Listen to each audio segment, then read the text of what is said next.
আমাদের মরা ছাড়া কোনো লাইন নেই। আমাদের প্রচুর টাকা দেনা আছে, আত্মহত্যার পথে আমাদের যেতে হবে। খাটালে কম বেশি 10-20 লাখ টাকার এক একজনের কাছে গরু আছে। আমাদের 8 লাখ 10 লাখ, কারো যে যেমন বড় ব্যবসা করে তার তেমন দেনা আছে। এই কুরবানিতে গরু যদি না বিক্রি করতে পারি তাহলে আমরা তো পুরো নিঃস্ব হয়ে যাব।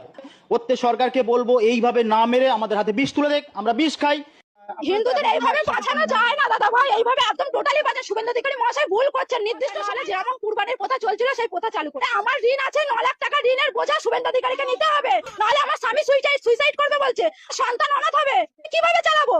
আমি তো মেয়ে মানুষ, আমার কি বাইরে যাওয়ার ক্ষমতা আছে? আমি কি ইনকাম করবো? নির্দিষ্ট সময় দেওয়া হোক মানুষকে।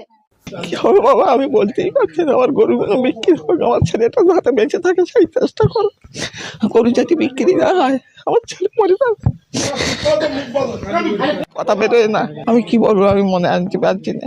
ওরা আমার এক প্যাকেট বিষ কিনে দেয়, আমি বিষ খাই। আমার ওষুধ নেই, আমি সকাল থেকে ওষুধ খাতে পারি। এই গরুগুলো 3 দিন খাওয়া দিতে পারছি না। এই মুহূর্তে গরুগুলোও মরবে এবং আমরা মরবো, আমাদের পরিবার মরবে। দড়ি নিয়ে ঘুরছেন কেন? গলায় দড়ি দেওয়া ছাড়া আমাদের বিকল্প কোনো রাস্তা নেই। কুরবানি না করতে পারলে মুসলমানরা জব্দ হয়ে যাবে, আপনার কি মনে হয়? জব্দ আমরাই হচ্ছি। আমাদের মরা ছাড়া কোনো উপায় নেই। শুধু আমি মরবো না, আমার সঙ্গে আমার পরিবার মরবে। 1.5 লাখ টাকা দেনা আছে এই গরুর উপরে, কিন্তু আমরা কি করব? আমরা শিক্ষিত ছেলে, সরকার একটা চাকরি দিতে পারছে না, কিন্তু আমাদের পেটে লাথি মারছে সরকার। সরকার যদি না দেনার দায় নেয় তাহলে আমাদের গলায় দড়ি দিতে হবে, বিষ করতে হবে বা আত্মহত্যা করতে হবে। যেরকম সারদায় হয়েছে, কত লোক মারা গিয়েছে, তাহলে এও তো সেরকম পরিস্থিতি পড়ে গেছে। গরু বিক্রি না হলে আমাদের না খেয়ে মরতে হবে। আমরা কি করব? নবান্ন নিয়ে যেতে হবে, তাহলে সেখানে গিয়ে সামনেই বেঁধে দেবো আমরা। তো হিন্দু লোক, আমরা তো সরকারি আমরা খুবই খুশি, খুবই আনন্দিত, কিন্তু হঠাৎ আমাদের পেটে লাথি বললে আমরা কোথায় যাব? গরু যদি আমরা ছেড়ে দিই সেটাও তো একটা লোকের ক্ষতি করবে, সে তো আমার এসে দায়ী করবে। আজ যদি আমি একটা গরু ছেড়ে দিই, আমার টাকা চলে যাবে, আমার জীবন চলে যাবে, কিন্তু ওই যদি গরুটা গিয়ে যদি 10টা লোকের ক্ষতি করে, তার দায় কে নেবে? সরকার দায়িত্ব নিয়ে বলুক, গরু বাছুরগুলো আমরা নিয়ে নেবো, ন্যায্য মূল্যে নিয়ে নেবো, আমরা মুসলিমদের কাছে বেচবো না। তারা নিয়ে তারা কি করবে তারা বুঝুক। ব্যবসা না করতে দিলে তো আমরা মরে যাবো, তাহলে আমরা কি খাবো সারা বছর? যে যার মরতে হবে, এছাড়াও পথ নেই। আমাদের নিজেদের খাওয়া হবে না, গরুগুলোর কোত্থেকে বসিয়ে খাওয়া দেবো? গরুটা কি করে রাখবো? আমরা তো মারা পড়ে যাবো।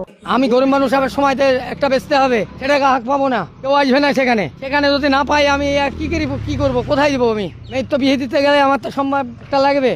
এখানে পয়সার দরকার, অসুখ বিসুখ হলে সেখানে একটা বাসন বেচতে হবে, একটা পাবো না। আমি এটা যদি না পাই তাহলে আমি কি করি? আমরা এখন হতভাগা, সরকারের আইনে আমাদের এ সংসার চলবে না। ভোট দিয়ে এনেছি সরকারকে এবং আশা ছিল ভুল, সেটা তো সরকার যা সিদ্ধান্ত নিয়েছে আমাদের তো রাস্তায় বসিয়ে দিয়েছে, আমাদের কথা না ভেবেই এমন সিদ্ধান্ত নিয়েছে। যদি অন্তত একটা বছরের জন্য যদি ছাড় দিয়ে যদি কোনো আইনের মাধ্যমে আসতো যে পরের বছর আমরা নামতাম না, কিন্তু আমাদের ঠিক বেচা কেনার সময়টাই বন্ধ হয়ে গিয়েছে।